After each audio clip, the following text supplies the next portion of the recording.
Hello, this is Janet Michael. In addition to hosting The Valley Today each weekday at noon on the River 95.3, I also produce podcasts, and I'm excited to introduce you to a new podcast series in partnership with Lord Fairfax Community College. Having provided higher education and career training for the past half-century, LFCC is tightly interwoven into the fabric of the Northern Shenandoah Valley and Piedmont regions. Join me every week for conversations with current and former students to hear their funny and inspiring stories as we learn about their journey to higher education, the role that LFCC has played, where they are now, and where they plan to go.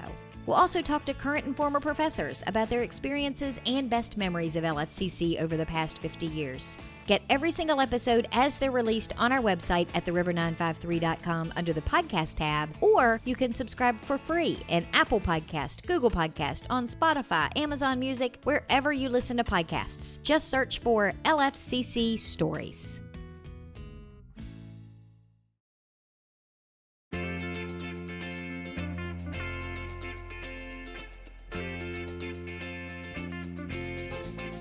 Hello and welcome to the Valley Today. I am your host, Janet Michael. Happy Tourism Tuesday, Luray Page County edition.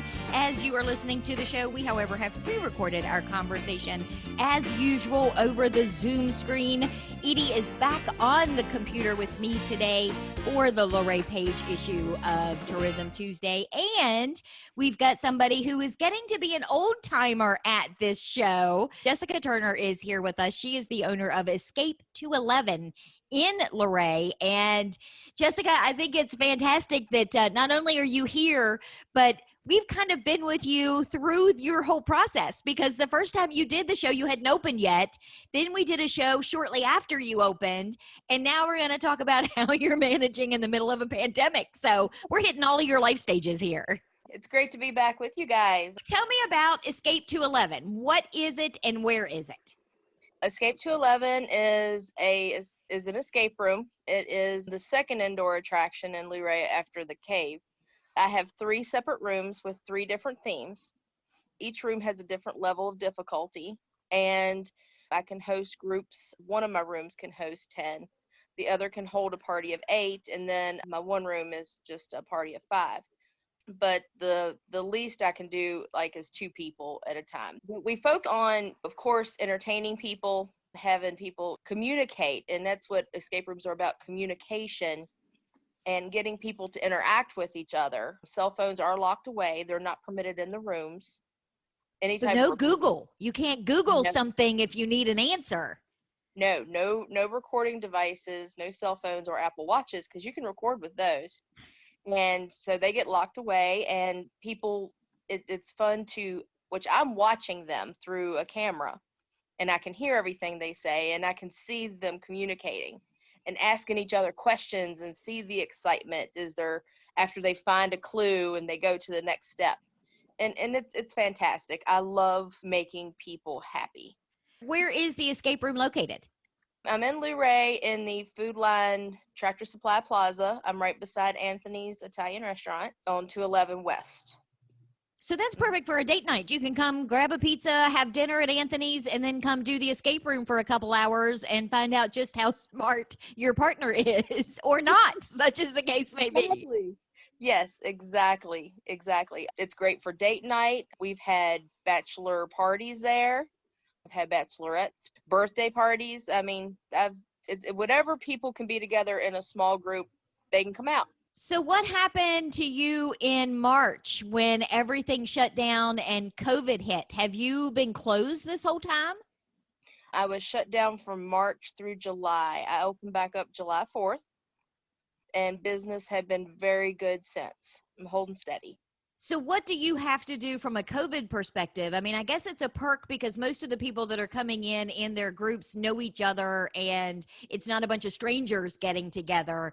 But I'm sure you have a whole COVID-19 safety protocol cleaning mechanism in place. Yeah, because my business is literally about people coming in and touching everything. I mean, they touch everything, unless I have it specifically marked do not touch, and half the time they still do. People do have to wear masks in the lobby, and then after that, they go into the rooms, and they are allowed to take off their mask at that point.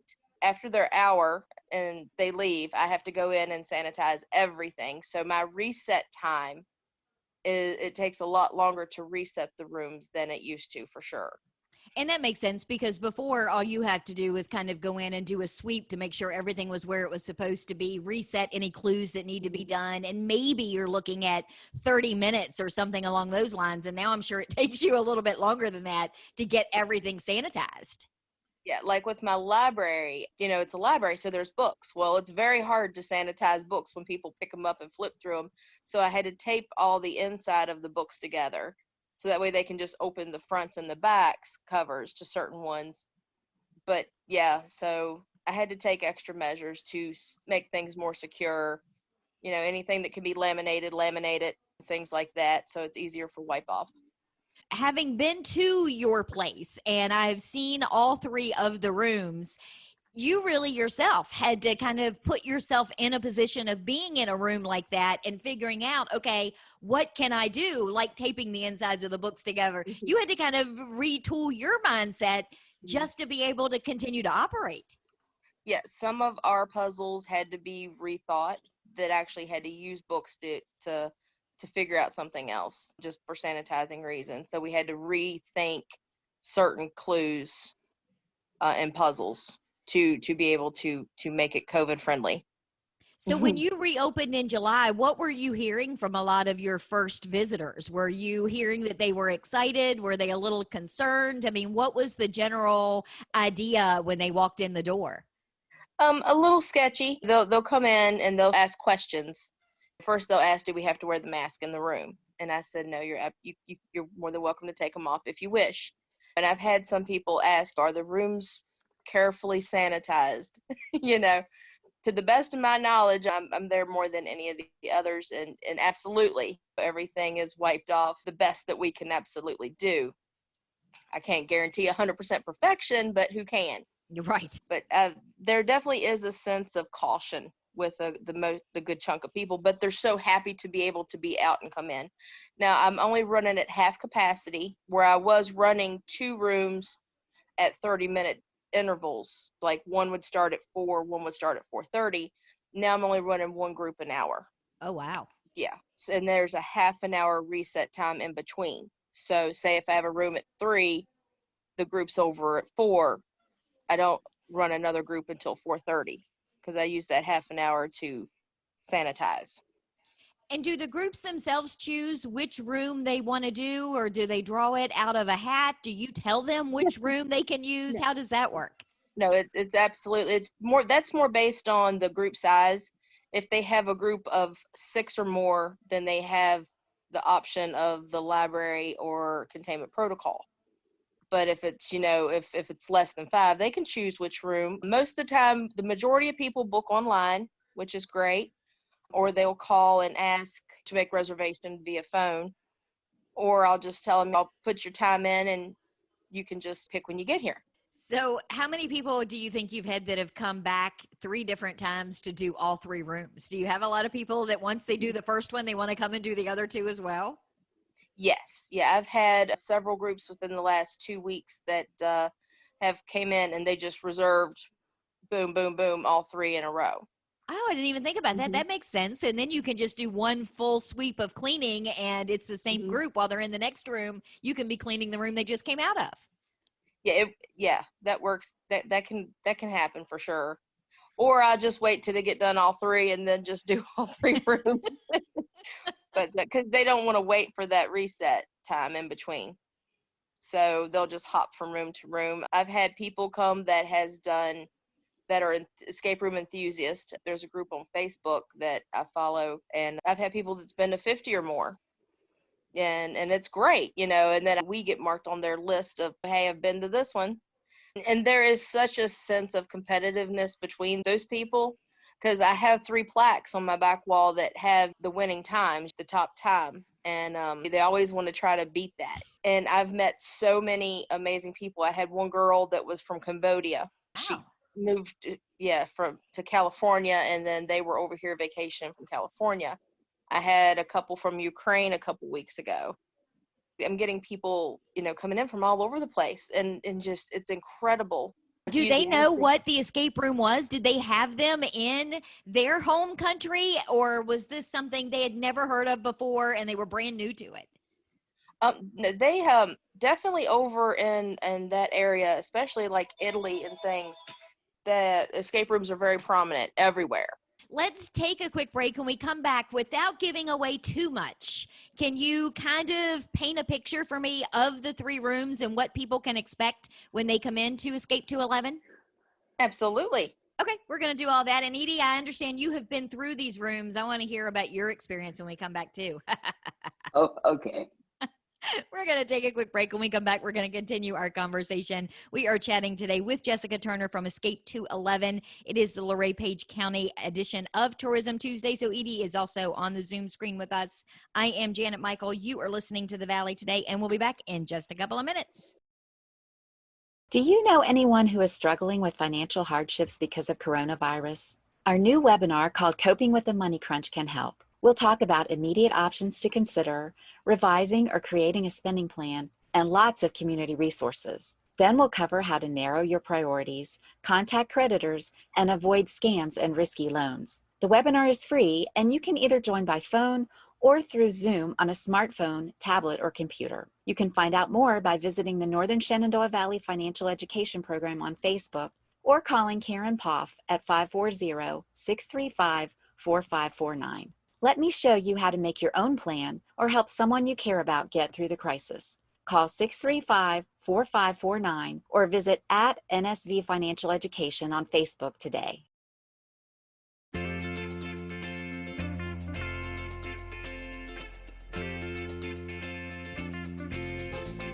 Welcome back to the Valley today. I am your host, Janet Michael. It is Tourism Tuesday. As you are listening to the show today, we, however, have pre-recorded our conversation over the Zoom screen with Jessica Turner from Escape 211. It is Luray Page County edition, so Edie is also on the Zoom screen with us from the Luray Page Chamber of Commerce. And Jessica, I asked you when we went to break that when we came back, without giving away too much, because in the interest of full disclosure, I have been to your rooms. I have not participated in your rooms. Can you walk us through, kind of just give us a sense of what people can expect in each of the three rooms? Containment protocol is my largest room. It can hold a party of 10 at most. That room is a dark themed room done in flashlight, and people find that really appealing. The backstory for that room is I opened it October 1st of last year when I introduced it. And the backstory is there was a scientist named Dr. Saunders who created a virus that mutated and caused a pandemic. The sheer irony Didn't of even think about that. You're right. and so the group is a team of government officials that go into her bunker, retrieve the antidote, and get out within 60 minutes. That's your mission. And then in between, they've got to answer questions and do puzzles and figure out how to get through the sequence of clues to find that antidote. And I usually tell people there is a starting point and there's a clue letting them know where they need to start and what they need to do. That's right there, but most people never get it right. The starting points are the most difficult thing. And after that, everything kind of unfolds, but it's just getting that starting point. So what about the library? The library was my actual first officially done room. That one can hold a party of 8. And the Enchanted Library is you're on a tour of a famous author's home, and his private study is off limits. But you sneak in anyway.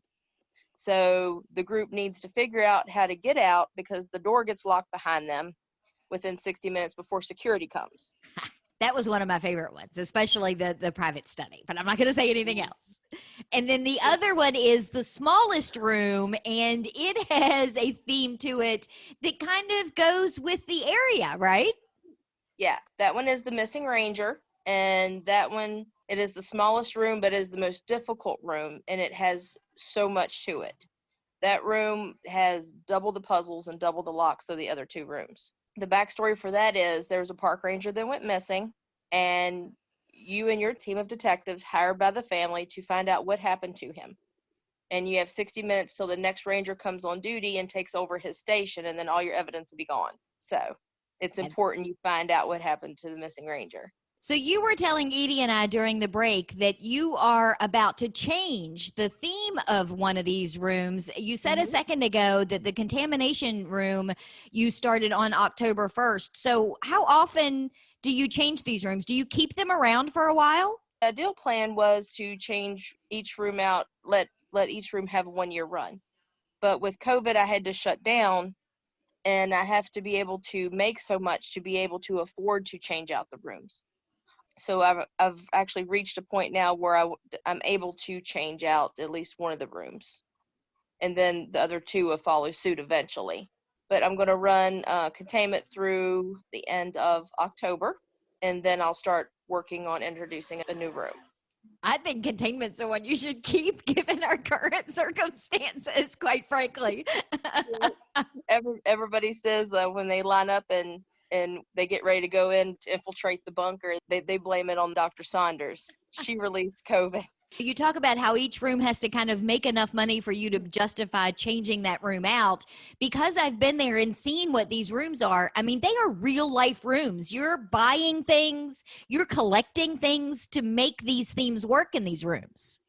It's a lot of planning, and I have a great team of creative minds. My business partner, Billy, he does most of the fabrication, the technical part of it, to make things be able to operate and flow that are surprises within the rooms.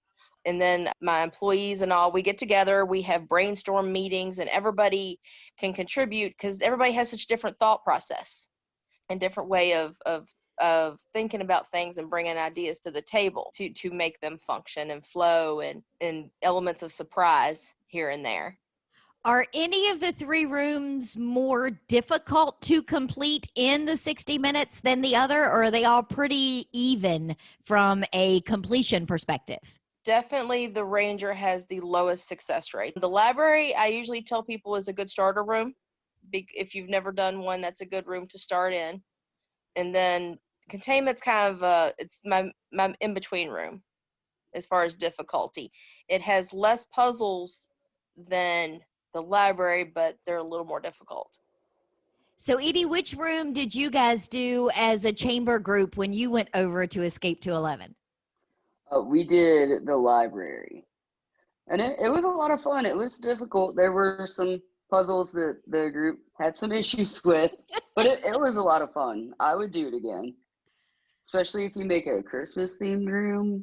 Look at her trying to Because Christmas influence is your the best. decisions. Christmas is the best, and you know it. And Jessica, I have seen on your Facebook page that when people come out of the room, win or lose, you have these really cool signs that they can or that they have to hold up that says whether they've won or whether they've lost. Yes. And people love those, and especially the signs that point, to everybody else. It's, I would have won if I had smarter friends. This would be a winner sign. That one's a favorite of everybody's.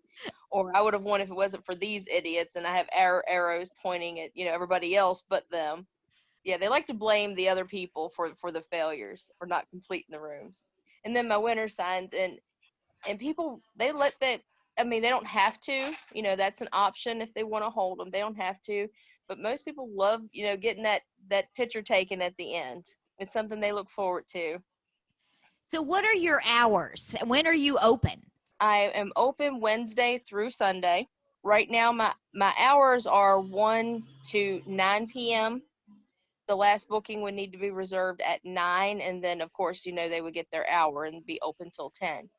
I'm operating at half capacity, only one group an hour, and by reservation only. So I'm not the building itself. I'm not sitting down there all the time, just waiting.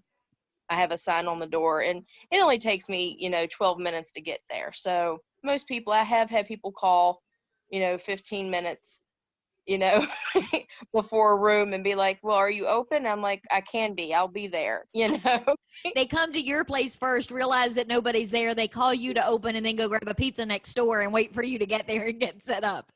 That has happened. Absolutely. Recently, I had hosted a group of Boy Scouts. That was awesome. And it was about 12 of them. And that was exciting. They had 2 different rooms. They'd split them up. And some of the boys didn't want to actually work with a certain other boys. They didn't want to be in the same groups, and that they ended up being in the same groups, and they had to work together, and they did. It Because was a that's mess. the cool thing about these rooms. They're not just for groups of friends to get together and have fun with each other on a weekend or a weeknight evening. They're great for team building, especially now that so many offices staff is working from home and they're not seeing each other anymore. This would be a great outlet for a boss to bring his staff together for just a quick, walk through one of these rooms and try and figure it out kind of thing. We definitely focus on the team building aspect, and I try to create ways that people need to rely on each other.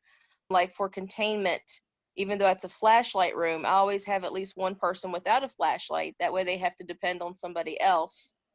Later on, they might find another flashlight in the room, but it's creating that need to work together. And I try to put thought into that, or we try to put thought into that when we're creating puzzles and things, is how can this be used for this, and people need to communicate with each other. So when you make a reservation, is the fee to participate based on a per person? Is it per group? How do you work out how much it costs? It is $25 per person, and then if you are a Page County local, it's $20.